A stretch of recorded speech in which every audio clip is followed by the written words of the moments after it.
Contracting rabies is very rare. Health officials say that the best step is to first test the bat for rabies and then also seek medical help for yourself. There are 13 documented bat species in Nebraska. 8 of those 13 are regularly seen in eastern Nebraska. Laura Stastny, the executive director of Nebraska Wildlife Rehab, says that finding a bat with the disease is rare. Less than 0.5% of all bats carry rabies. A bat contracts rabies the same way a human does, by getting bit by an infected animal. Stastny says the species of bats here only will bite in self-defense. People get bit by bats generally when they pick them up.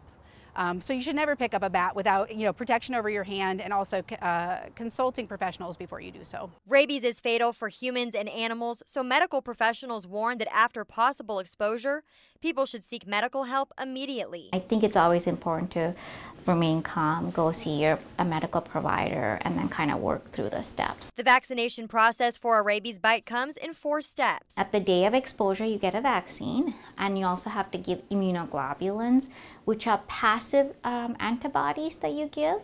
And then on day 3 after the exposure, day 7, and then day 14. While medical professionals say people should get vaccinated right away, they can still give the vaccine within 72 hours of the encounter. After an incident like the one Friday, Stastny says it's common to fear bats, but she says they pose no real threat to people. They're much more beneficial than they pose any sort of danger to us. In Omaha, Alexa Ray, 3 News Now.